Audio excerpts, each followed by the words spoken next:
हिमाचल प्रदेश द्वारा भुंतर के दीपक साहित्य सदन में एक राज्य स्तरीय साहित्य सम्मेलन का आयोजन किया गया। इसमें जाने माने साहित्यकार रमेश चंद्र मस्ताना की 2 पुस्तकें मिट्टियां दी पकड़ और कागज के फूलों में का विवेचन किया गया। इस कार्यक्रम में मुख्य अतिथि के रूप में चर्चित लेखक एवं आलोचक गणेश भारद्वाज उपस्थित रहे। आइए दिखाते हैं इस कार्यक्रम की कुछ झलकियां।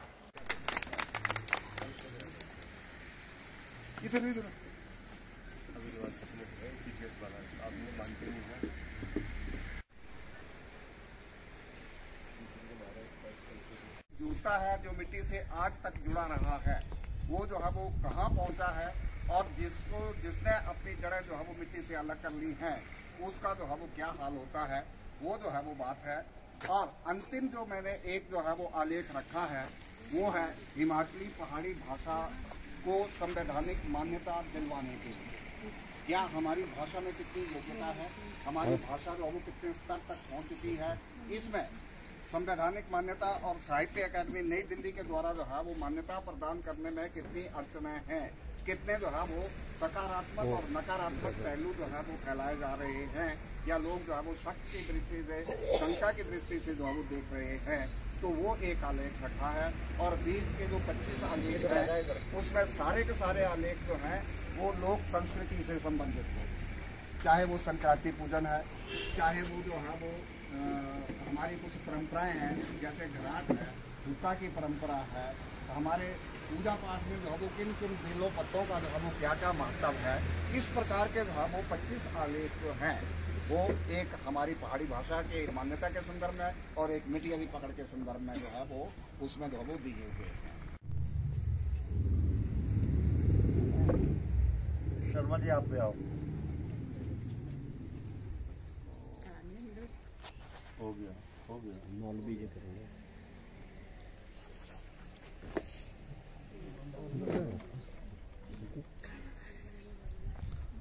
मोमबत्ती नहीं है, ये तिलियां बड़ी हैं और जला लो तिल्ली से, दूसरी तिल्ली हो जाएगा जी।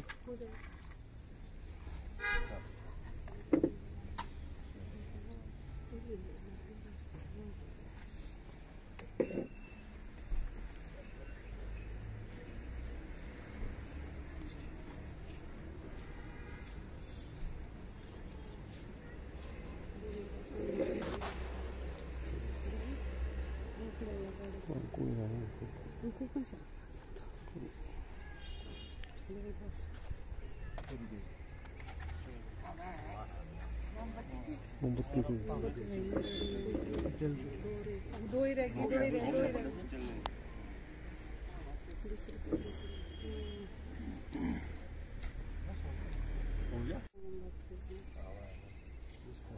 आजा महाराज।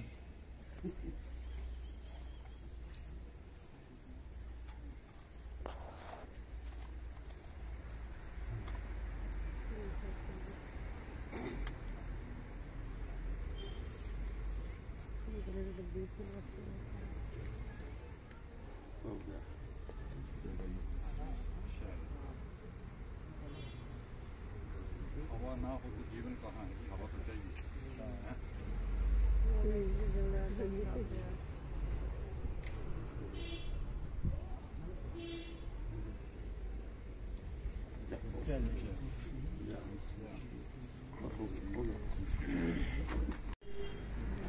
दोस्तों की दोस्ती और उच्च विद्वता तक की खरमस्ती होती है, वो एक अलग बात है।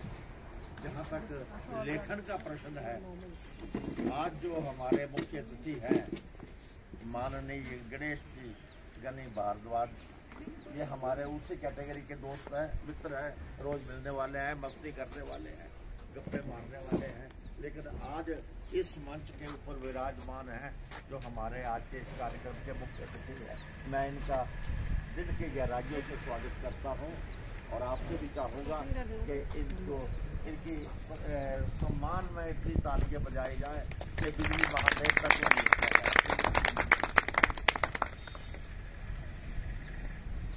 आदरणीय मुख्य अतिथि महोदय, ये एक साहित्यिक परंपरा है शर्मा जी से निवेदन करता हूं कि कृपया वो अपने स्थान से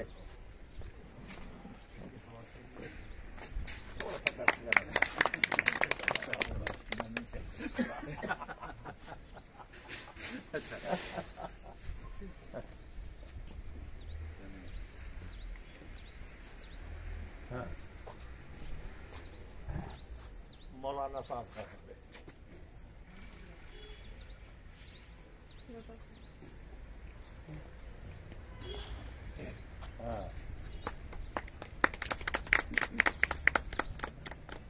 वाह जी वाह, आप सबका धन्यवाद। अब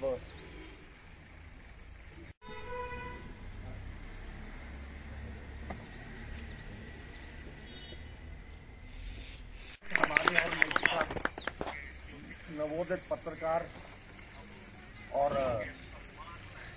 हमारी बेटियों की भी बेटी अनुरंजना कृपया उपस्थित लाए। ये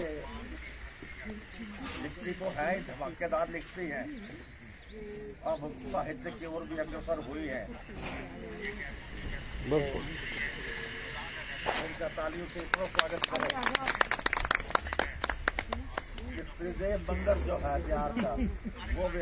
इस कार्यक्रम में जहां मस्ताना की पुस्तकों का विवेचन किया गया, वहीं इसमें एक कवि गोष्ठी का भी आयोजन किया, जिसमें ऑथर्स गिल्ड के कई लेखकों ने अपना काव्य पाठ भी किया।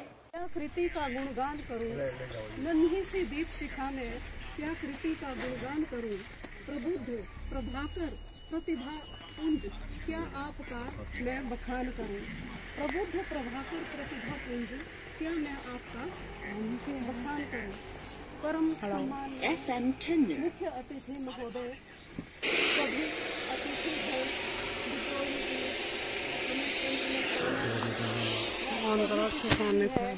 महान विभूतियां हैं।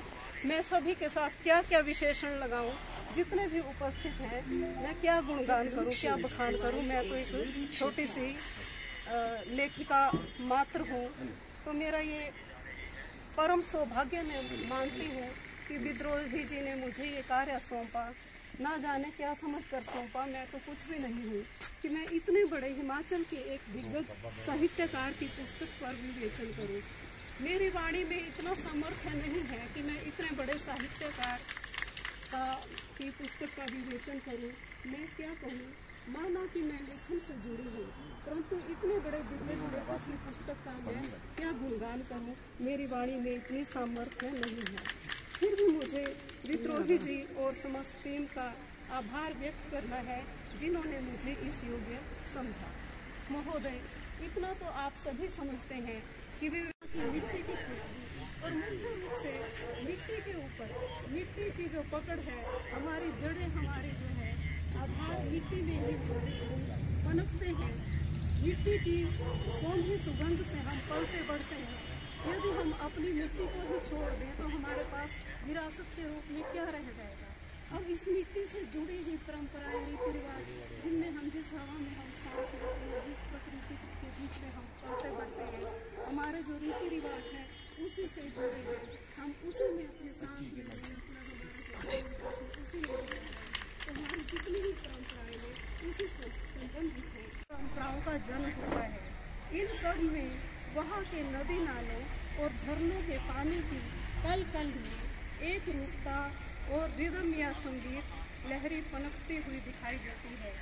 आंचलिक परंपराओं के मिलन से ग्रामीण संहिता बनती है, और यही संहिताएं जब घटकों, विखंडों, खंडों से होकर जनपदों तक पहुँचती है तो उनका वही विकसित परिवेश की होती है, जो आंचलों से निकलकर गांव से होती हुई नगरों। आज से बहुत सालों पहले की बात है, जब न्यूज़ प्लस द्वारा एक राज्य स्तरीय कार्यक्रम का आयोजन किया गया। इस राज्य स्तरीय कार्यक्रम में जयदेव विद्रोही जी को राज्य स्तरीय पुरस्कार भी मिला था। उस समय मैं काफी छोटी थी जब उन्हें ये पुरस्कार दिया गया था। तो उस समय मेरे पिता श्री D.R. गौतम जी पर बहुत से साहित्यकारों ने सवाल उठाए थे, उनका विरोध किया था कि आज के समय में और भी काफी ऐसे साहित्यकार हैं, लेखक हैं, जिन्होंने विद्रोही जी से काफी अधिक लिखा हुआ है। तो ऐसे में सिर्फ विद्रोही जी को ही क्यों सम्मान दिया जा रहा है, उनको ही इस पुरस्कार को क्यों दिया जा रहा है? उस समय मेरे पिताजी ने उसका बहुत ही सरलता से ये उत्तर दिया था कि विद्रोही जी न्यूज स्कीम के निर्णायक मंडल की पहली और आखिरी पसंद है, क्योंकि विद्रोही जी ने जो भी लिखा है वो यथार्थ है, वो समाज के उत्थान के लिए लिखा हुआ है। समाज के क्षेत्र में इतना सराहनीय कार्य करना बहुत ही सराहनीय कार्य है और शायद ही पूरे हिमाचल में कोई इतना अच्छा कार्य किया हो। उन्होंने जो भी लिखा है वो कल्पनाओं से हटकर है, वो यथार्थ है। इसलिए इस पुरस्कार के हकदार केवल यही है।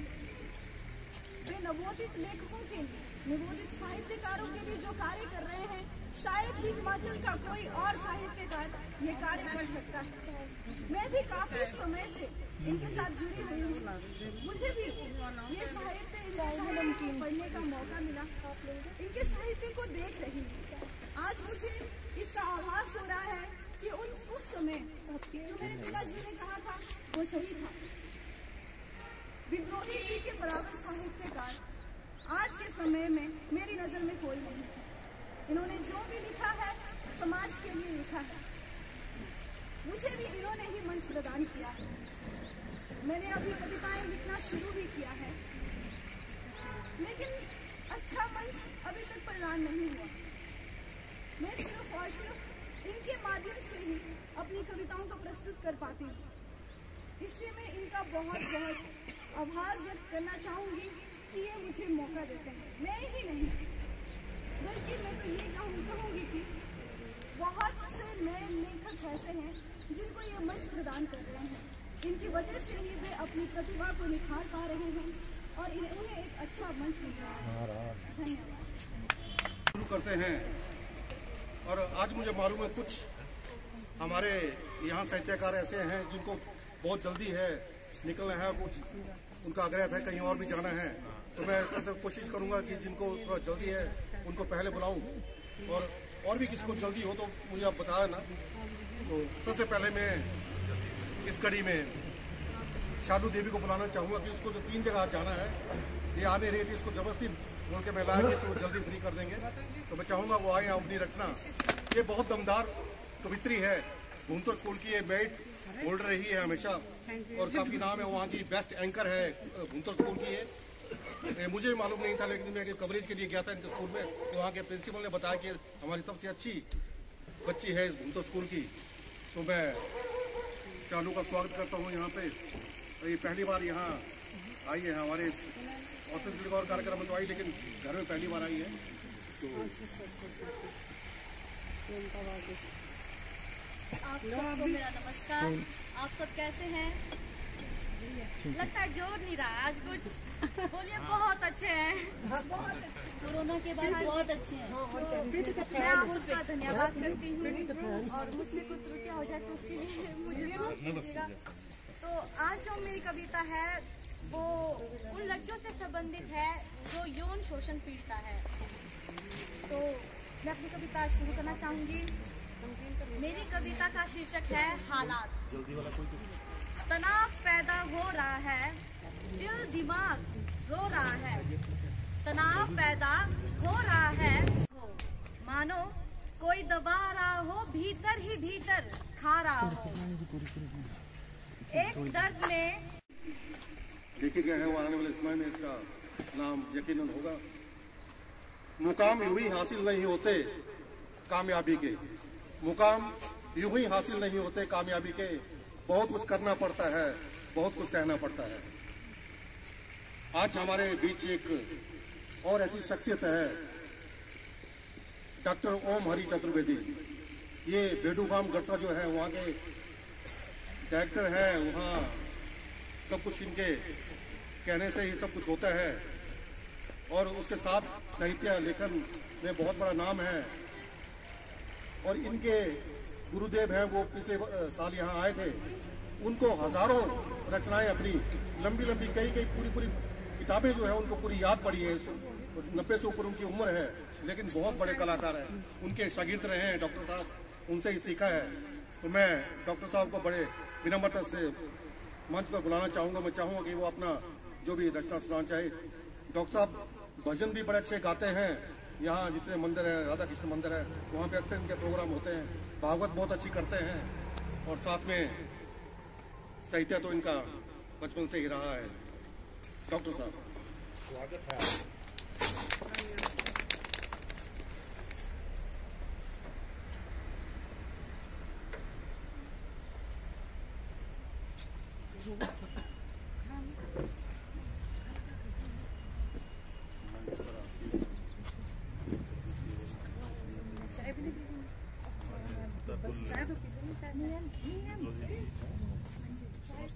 कविगण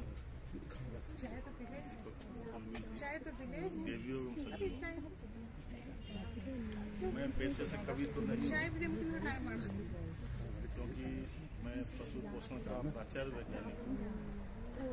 भारतीय कृषि अनुसंधान परिषद जो कि नई दिल्ली में कृषि मंत्रालय एवं कृषि एवं किसान कल्याण मंत्रालय के अंतर्गत एक विभाग है, उस भारतीय कृषि अनुसंधान परिषद के अंडर में 103 भारतवर्ष में इंस्टीट्यूट हैं अलग अलग। जैसे कि आपने शिमला का नाम सुना होगा, केंद्रीय आलू अनुसंधान केंद्र, central potato research institute, full fledged institute है।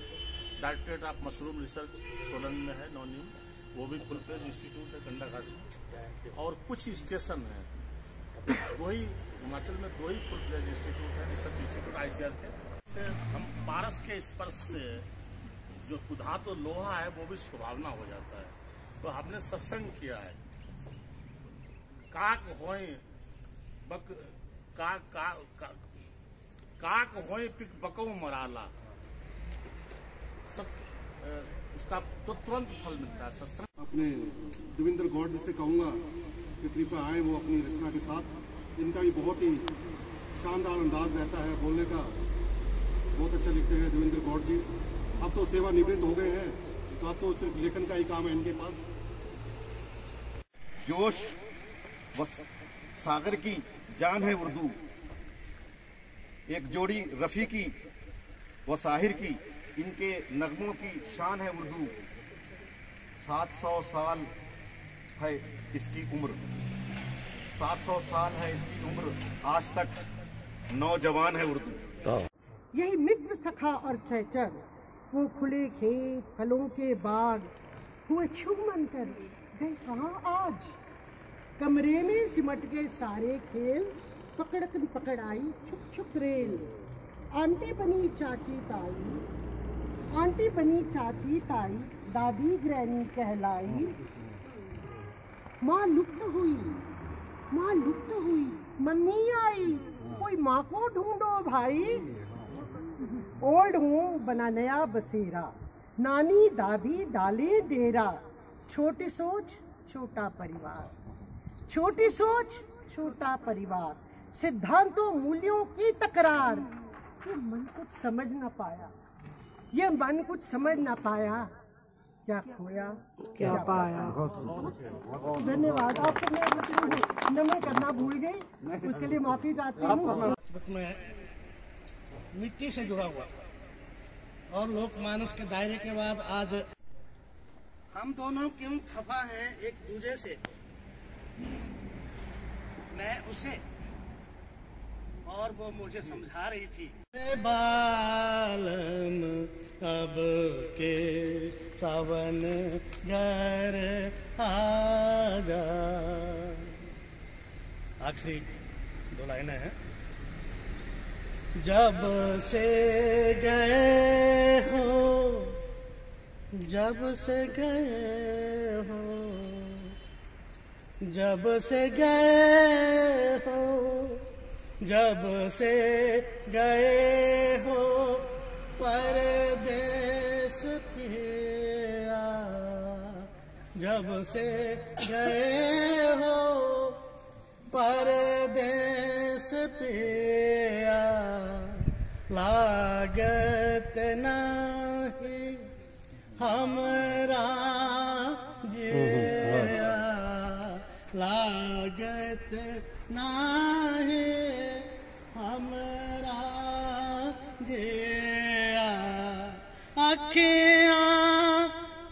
तरसत हो अखियाँ तरसत राह निहार, अब के सावन घर की आवाज का राज पेड़ जानते हैं।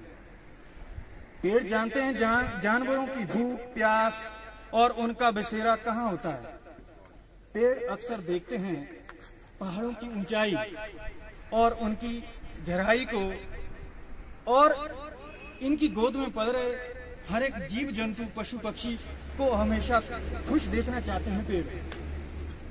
पेड़ जानते हैं शुद्ध हवा का राज। पेड़ जानते हैं जड़ी बूटियों का राज, जो इंसान को पता है कि पेड़ इनकी देन है। पेड़ नहीं जानते हैं कि क्यों उसे आग का ग्रास बनाया जाता है। बेबस जीव जंतु के नाश का कारण कौन है, ऐसा पेड़ कुछ भी नहीं जानते। पेड़ लगाए जाते हैं, क्यों जलाए जाते हैं, फिर भी मानव समझता नहीं अपनी सांस की तकलीफ का राज। पेड़ ही तो हैं जो पथिक को छाया प्रदान करते हैं, और राई भी अपने मतलब के बाद भूल जाते हैं इन पेड़ों का योगदान। धन्यवाद जी। आज की सभा के अध्यक्ष हमारे अजीज गणेश जी, और आज जिनकी पुस्तकों का विवेचन हुआ, कहीं तो लगता है तुम हो, खुशबू फूल से आती है तो लगता है तुम हो, खुशबू फूल से आती है तो लगता है तुम हो, आंखें नींद में बंद होती हैं तो सपने में लगता है तुम ही हो, तो सपने में लगता है तुम ही हो। दूर कहीं गीत गूंजता है, दूर कहीं गीत गूंजता है तो लगता है तुम ही हो, हर सांस हर कदम की आहट पर लगता है कहीं तुम ही हो, कहीं तुम ही हो। आहट से क्यों दे रहे हो दर्द दिल मेरी जिंदगी में, आहट से क्यों दे रहे हो दर्द दिल मेरी जिंदगी में, मेरे रसिक मेरी जुबां पर हर वक्त तुम ही तुम हो, हर वक्त तुम ही तुम हो। निगाहें झुकती हैं तो लगता है तुम हो, निगाहें झुकती हैं तो लगता है तुम हो, बाहें उठी हों तो लगता है कि कहीं तुम ही हो, बाहें उठती हैं तो लगता है कहीं तुम ही हो।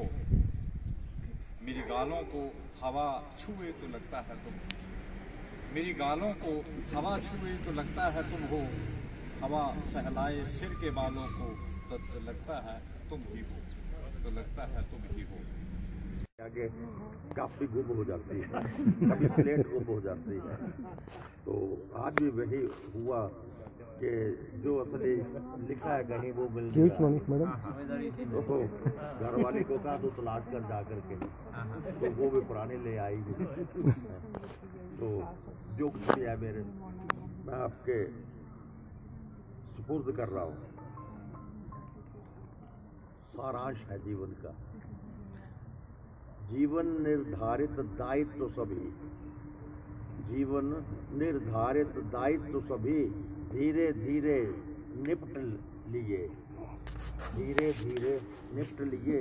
मार्ग में कांटे भरे पड़े थे, सबके सब अब हटा लीजिए, सबके सब अब हटा लीजिए।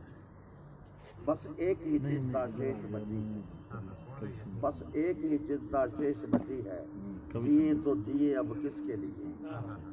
बस एक ही चिंता शेष बची है, जिए तो जिए अब किसके लिए। फिर भी जीने की चाहत है, फिर भी जीने की चाहत है। सोचता हूँ ये सब किसके लिए, सोचता हूँ ये सब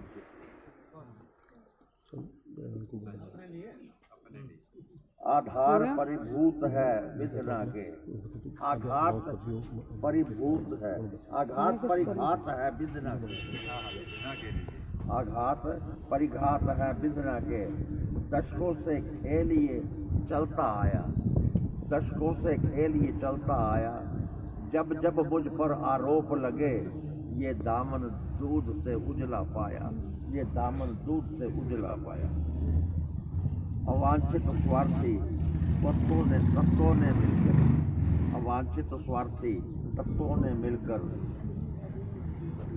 जब घिनौने षड्यंत्र जब घिनौने षड्यंत्र का जाल बिछाया, दूध का दूध और पानी का पानी, साफ और सुथरा साक्ष्य में पाया, साफ और सुथरा साक्ष्य में पाया। अनहोनी सी कुछ अप्रत्याशित जीवन मृत्यु की अटखेलियां हैं। अनहोनी सी कुछ अप्रत्याशित जीवन मृत्यु की अटखेलियां हैं। पाप पुण्य के तर्क वितर्क में ये अस्पष्ट पहेलियां हैं। ये आधी अधूरी कविता मुझे मिली है। भाग्य में सबके मधुवन होता नहीं, भाग्य में सबके मधुवन, करते बाधित पथ को बीहड़वन, बनते पग के छाले ही निज तन का श्रृंगार, ए मन कर ले सहज स्वीकार। यहाँ प्रबुद्ध सभी साहित्यकारों का लिखता मैं बहुत ज्यादा हूँ, पर बोलने की क्षमता कम रखता हूँ, क्योंकि मुझे लगता है कि मेरा विषय साहित्य नहीं बन पाएगा, ना मैं साहित्य के क्षेत्र में अपना जीवन यापन कर पाऊंगा वर्तमान स्थिति में। इसलिए मैं सिर्फ अपनी भड़ास को, हमारे एक मित्र है यशवंत सिंह भी, आप लोग यदि मीडिया के सेक्टर में हैं तो आप जानते होंगे उनको, दिल्ली से हैं, तो उनकी और मेरी काफी सिमिलरिटी है। तो जब वो लिखते थे तो कोई संपादक उनको छापने के लिए तैयार नहीं था, किसी कवि सम्मेलन में उनको नहीं बुलाया जाता था, तो उनको लगता था कि मैं लिख तो रहा हूँ पर वो साहित्य के क्षेत्र का नहीं है। तो उन्होंने अपना ही एक वेबसाइट निकाला जिसका नाम भड़ास.com है, आप उसको सर्च भी कर सकते हैं। तो उस पर लिखते गए, धीरे धीरे उन्होंने उसको ट्रस्ट में परिवर्तन कर दिया और आजकल भड़ास मीडिया, आप उसको गूगल पर सर्च भी कर सकते हैं। तो वैसे मेरी भी कहानी है, क्योंकि लिखता मैं भी बहुत ज्यादा हूँ, यहाँ तक कि आज विद्रोही जी की वजह से, दीपक कुलबी जी की वजह से मेरा लगभग सारा परिवार लिखता है। आजीविका कैसे चलेगी ये मुझे नहीं पता, क्योंकि कोई भी परिवार सरकारी नौकरी ना करता है, ना प्राइवेट नौकरी करता है, ना कोई करना चाहता है।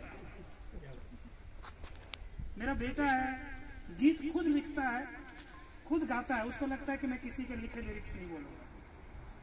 शाम को चर्चा हो रही थी, अनुरंजनी वगैरह ने शाम को आना था, तो पूछ रहे थे वो कि कौन है विद्रोही जी, क्या है, कैसे हैं।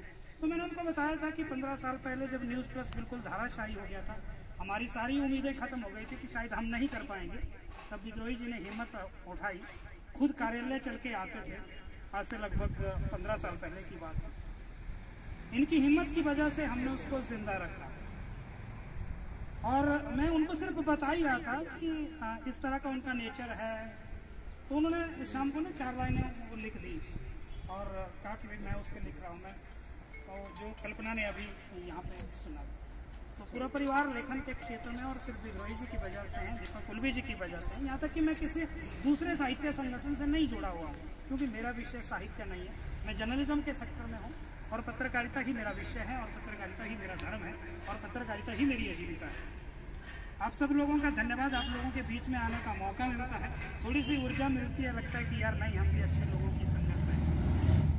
यथार्थ यहाँ पर होता है कि मेरे परिवार के बीच में मैं है, मेरी पत्नी है, बच्चे हैं, सभी यहाँ पर हैं और कोई नहीं है, माता जी पिताजी नहीं है। विद्रोही जी को अपना पिता मानता हूँ, इनको जैसा जैसा आदेश लगता है कि नहीं यार यही करना है, तो लगे रहते हैं। आप सब लोगों का धन्यवाद। और धन्यवाद करूँगा मस्ताना जी का। मस्ताना जी को शायद याद है या नहीं है, आज से लगभग 11 साल पहले जब हमने न्यूज़ प्लस की पत्रिका के साथ साथ न्यूज़ प्लस का चैनल शुरू किया था, तो मस्ताना जी ने उसका शुभारंभ किया था कुल्लू कार्यालय में। तब से लेकर के कई बार उसके बंद करने की भी हमें स्थिति आई, फिर शर्म लगती थी यार विद्रोही जी और मस्ताना जी पता क्या बोलेंगे कि हमने भी क्या शुरू करके रखा और वो चला नहीं पाए। तो वो हिम्मत बढ़ती गई और हमें खुशी है कि आज हिमाचल का पहला इंटरनेट लाइव टेलीविजन हमने शुरू किया हुआ है।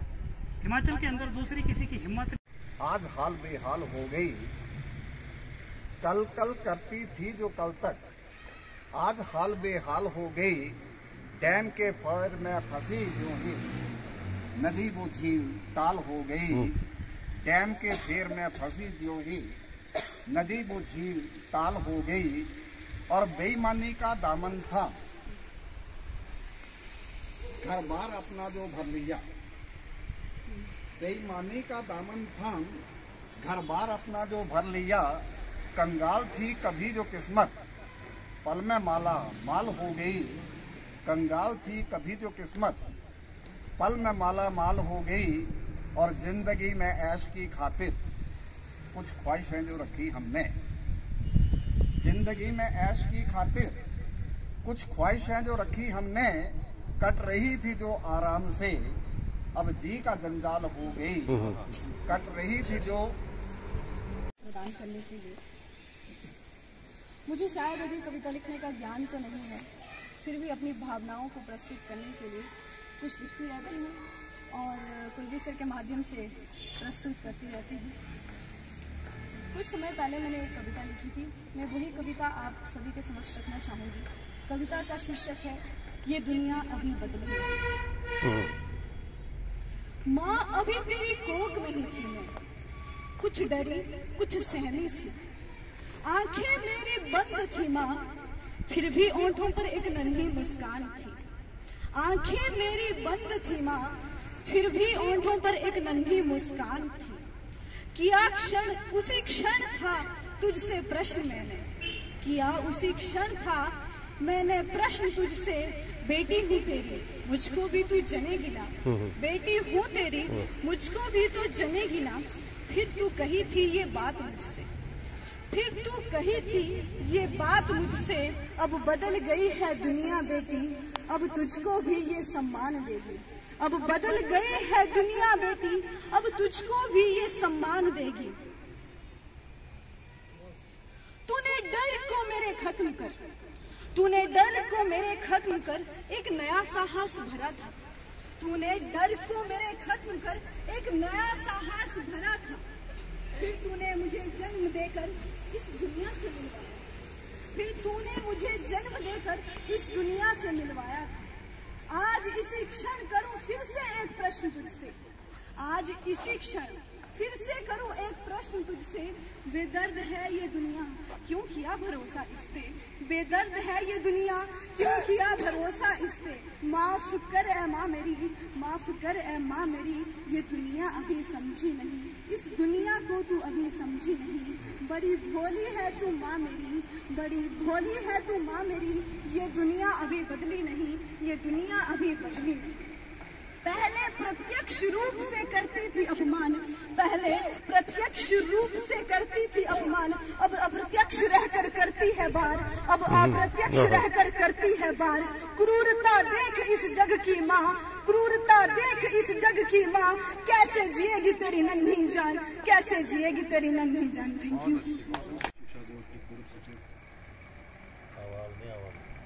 श्री प्रभात शर्मा जी, आज के कार्यक्रम के केंद्र बिंदु श्री रमेश चंद्र मस्ताना जी। अजीब भी लगता और गर्व भी होता है कि एक कहावत है, घर का जोगी जोगड़ा बाहर का जोगी सिद्ध। विद्रोही जी का घर मेरे घर जैसा ही। गौतम जी ने एक बड़ी पुरानी याद दिला दी कि 15 साल पहले लगभग इतने ही समय बीता, 2006 या 7 की बात है जब मैं पहली बार विद्रोही जी के घर आया था। और तब से लगातार हम उनके मित्रता में रहे हैं। उन्होंने अभिभावक की तरह हमारा साथ दिया, अच्छे बुरे दिनों में हमेशा सहयोग दिया। संघर्ष के समय विद्रोही जी हमेशा साथ रहते हैं और एक प्रेरक की तरह काम करते हैं। गला सूखने से पहले नदी को शुभकामनाएं दे आना, शहद से मिठास बनी रहे जीभ पर, किसी मधुमक्खी के परों को सहलाना। जंगल और जीवन की मित्रता में न पड़े कभी कोई गांठ, कि पृथ्वी के हथेलियों में रखे किसी वृक्ष के पैर छुआना। जिताना आभार भूख का सर्दियों की किसी गुनगुनी दोपहरी में, और चांद से पूर्णिमा की रात हाथ खाकर प्रार्थना कर आना पूरे मन से कि असर अमावस की रात तक रहे। हवा का रेंज पाया नहीं जा सकता कि एक लंबी गहरी सांस लेकर वायुमंडल में मस्तिष्क झुका दुआएं देने से पहले बताना उसे इस तरह से कि कहाँ अनजान हो उसके प्रेम की हद से, जो कभी कहीं ही नहीं जा सकी, लौटते हुए उस बात को सोचकर फिर बेहिसाब खुश हो लेना। बस केवल एक सुबह से शाम तक का सारा समय उसे दे आना। चढ़ाई शुरू करना एक विहान किसी पहाड़ी पर और गोधुली में मुड़ आना तलहटी में, जहाँ से पहाड़ी आरंभ होती है। ठीक उस रेखा का स्पर्श बता देगा पहाड़ जैसे जीवन का रहस्य। बस घुटनों के बल झुककर माथा टेक आना, बन जाना किसी दिन अचानक से मिली एक अनजान शब यात्रा का हिस्सा। चुपके से कांधा दिखाना और फिर हो जाना गुम। जीवन और मृत्यु के वजन का हिसाब लगा लेना। Authors guild of Himachal Pradesh की सौजन्य से राज्य स्तरीय साहित्य सम्मेलन में वरिष्ठ लेखक रमेश चंद्र मस्ताना ने न्यूज प्लस को अपनी दोनों पुस्तकों मिटियां दी पकड़ तथा कागज के फूलों में के बारे में जहां विस्तृत जानकारी दी, वहीं कार्यक्रम में मुख्य अतिथि के रूप में उपस्थित रहे गणेश भारद्वाज ने भी मस्ताना की पुस्तकों की काफी सराहना की तथा वर्तमान साहित्य पर भी प्रकाश डाला।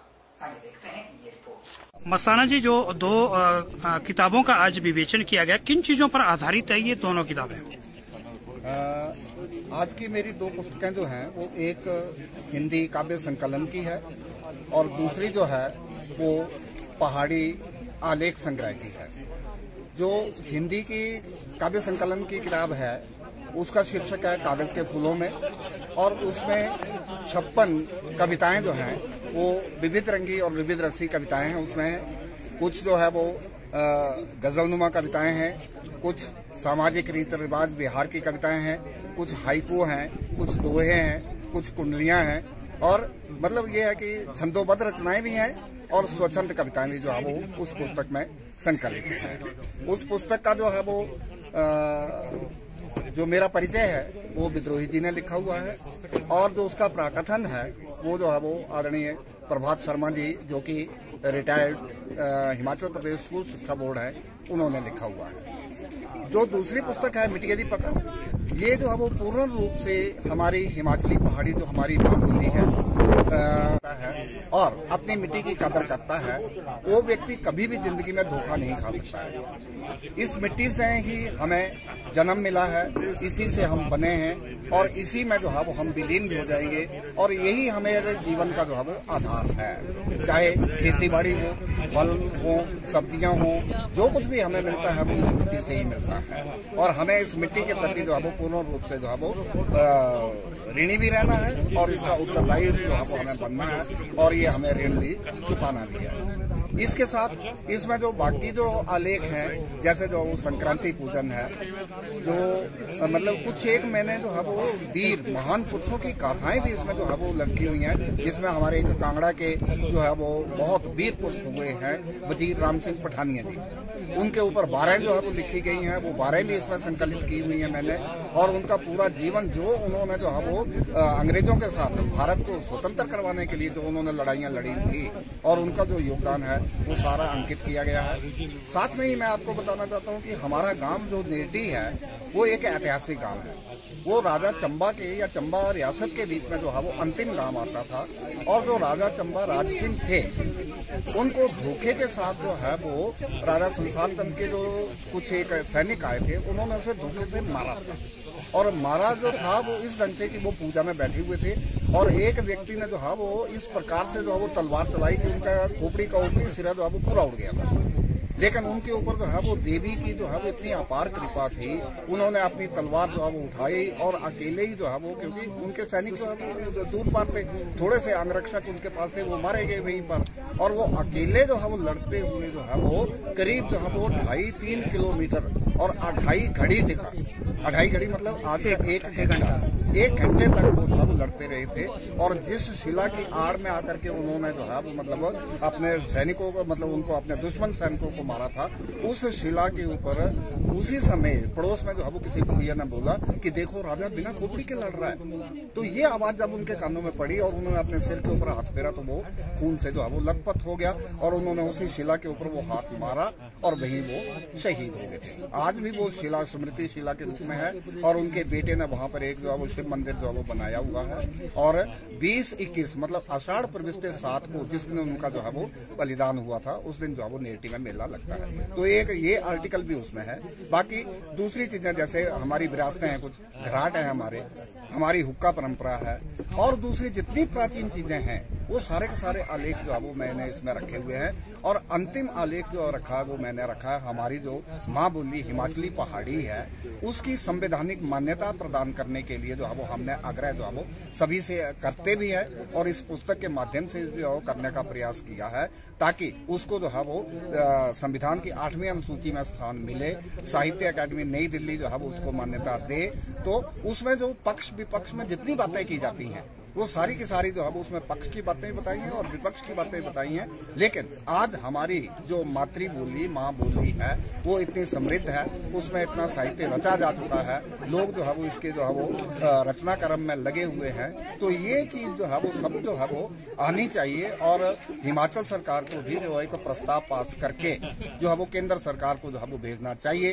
प्रस्ताव पहले भी भेजे गए लेकिन वो प्रस्ताव जो है वो या तो अधूरे थे या जो है वो ठीक जगह पर पहुंच नहीं पाए। तो अब नए सिरे से जो है वो हमारी सरकार से जो है वो ये गुजारिश है कि वो जो है वो नया प्रस्ताव तैयार करके जो है वो भेजे ताकि जो हमारी ये चिर लंबित और एक बहुत बड़ी वेदना है हमारी लोगों की कि अगर हम बने हैं, अगर हम हिमाचली बने हैं तो पहाड़ों के कारण बने हैं और पहाड़ी भाषा के कारण बने हैं। तो इसके कारण क्योंकि हमने तो पंजाबी छोड़ी, दूसरी भाषाएं जो हम छोड़ी, इलाका जो है वो मतलब पंजाब के साथ पहले हम थे, अब जो है वो हिमाचल बना है। तो हमारी ये अपेक्षा है कि हमारी पहाड़ी हमारी माँ बोली जो है वो समृद्ध भी हो और साथ में जो है वो 8वीं अनुसूची में आकर के जो है वो राष्ट्रीय और अंतर्राष्ट्रीय स्तर की पहचान जो है वो बनाए।